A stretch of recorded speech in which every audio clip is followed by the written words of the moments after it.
Policy एक तरह से लागू हो रहा है, तो आप लोग मतलब बाजीगर हो, ठीक है, तो थोड़ा सा आप लोगों को मेहनत तो करना पड़ेगा। तो कुछ कुछ जो सिलेबस चेंजिंग हुआ है उसका मेन चीज मैं बता दूं, मेन चीज मैं बता दूं बाबू कि पहले जो है हम लोग पढ़ते थे इंजीनियरिंग फिजिक्स और इंजीनियरिंग केमिस्ट्री, ठीक है, उसको जो कुछ दिन पहले हम लोग का सिलेबस आया था उसमें फिजिक्स और केमिस्ट्री को मिक्स करके बेसिक साइंस बना दिया गया था मेरे प्यारे बच्चों, बेसिक साइंस। इससे पहले हम लोग यही ना पढ़ रहे, बेसिक साइंस हम लोग पढ़ना चालू भी कर दिए, लेकिन इस बार क्या किया गया, इसको फिर से हटा दिया गया, बेसिक साइंस फिर से हटा दिया गया और फिर से बाबू फिजिक्स और केमिस्ट्री कर दिया गया है, फिर से फिजिक्स अलग और केमिस्ट्री अलग कर दिया गया, ठीक है। तो फिर से फिजिक्स केमिस्ट्री को सेपरेट कर दिया गया, जो पहले नाम था बेसिक साइंस वो अब फिर से फिजिक्स और केमिस्ट्री कर दिया गया, एक चेंजिंग तो यहां हुआ, ठीक है। उसके बाद मैथ में कुछ कुछ चेंजिंग किया गया है, जो स्टैटिक्स को हटा दिया गया है, ठीक है। तो पूरा मैं डिटेल बता रहा हूं, चलो लाइन से मैं बता दे रहा हूं कौन कौन सा सब्जेक्ट आपका एग्जाम होगा।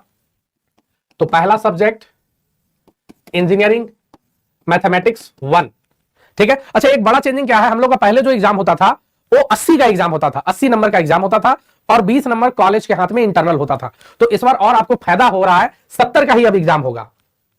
जो एक्सटर्नल एग्जाम होगा बाबू, यहां देख लो, यहां होगा एक्सटर्नल एग्जाम जो आप देते हो और ये हो गया इंटरनल जो आपके कॉलेज के हाथ में होता है, ठीक है। तो एक्सटर्नल एग्जाम पहले 80 का होता था, अब हो रहा है 70 का, ठीक है।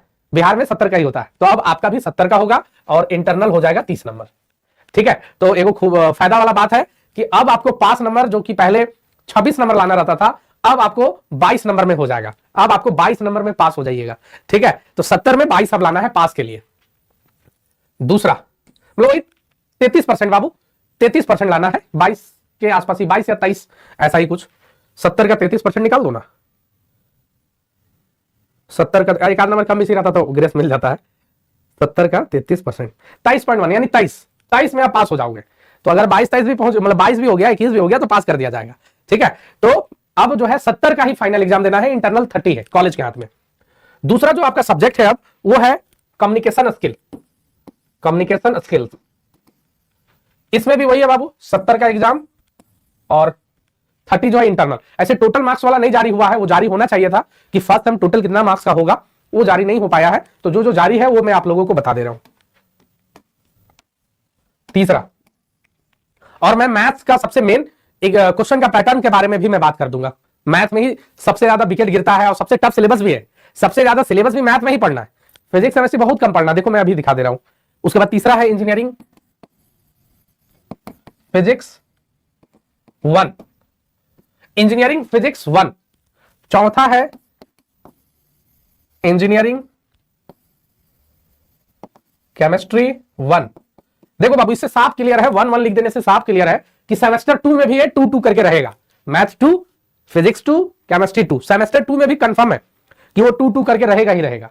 तो देखो बाबू, केमिस्ट्री 35 का एग्जाम होगा, मात्र 35 नंबर का आपका एग्जाम होगा एक्सटर्नल और 15 कॉलेज के हाथ में, ठीक है मेरे प्यारे बच्चों। यानी टोटल कितना हो गया, 50 नंबर। तो 50 नंबर का इंजीनियरिंग केमिस्ट्री हो गया। और इंजीनियरिंग फिजिक्स जो है, जो सिलेबस अभी भेजा गया बाबू, मेरे ख्याल से उसमें एक पेज मिसिंग है, तो मेरे ख्याल से एक पेज उसमें मिसिंग है और जिसके कारण वो अभी 25 नंबर का दिख रहा है।